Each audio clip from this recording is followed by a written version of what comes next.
how should I approach a disagreement in the middle of an audit around addressing a particular control? Which kind of said what you guys were dealing with, but I'm sure you're like, when you're in the audit situation, it's like arguing with your parents, right? So how would you suggest handling that? So for us, when we had the disagreement on that one character change, the auditor said that they would go back and talk to their leads to see what all they thought about it. So they went back and talked. While they were doing that, we were researching on our end, reaching out to other companies. Every day you have a hot wash. So at the end of the day, they tell you what to go forward.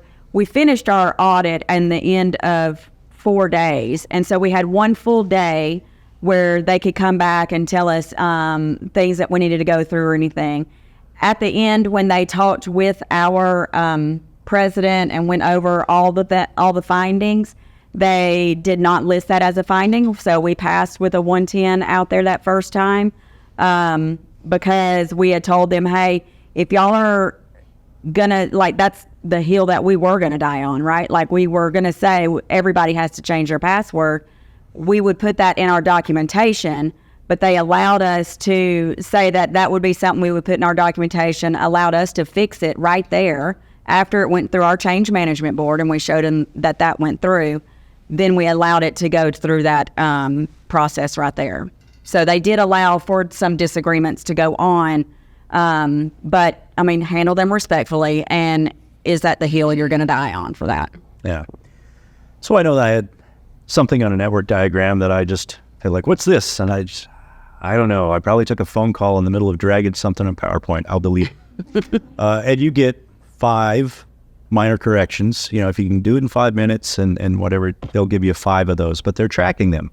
So what it really runs into is when folks can't settle on definitions. Or, for example, we rent out of a larger building. We don't own the cameras. The cameras, how they operate, the RFID on the doors, all the exterior, that's handled by the landlord. And we work with the security staff for the building to get access. Now, I have a cooperation agreement that has gone between both organizations for security and been ratified by Defense DCSA to support my facility clearance for handling classified information. But as soon as they walked in and they saw cameras, they wanted to see where all the camera data was stored, the logs, the data, everything. But these were systems that, one, I don't have access to. I don't own them. So if I needed to get to that stuff, I would have to put in a request with the landlord, essentially.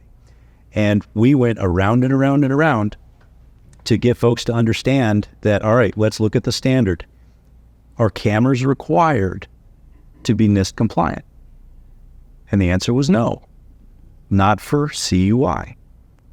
So just because folks saw something going in or they had seen something in the past, that was a big one. Well, everywhere else we go, we see where they do it like this.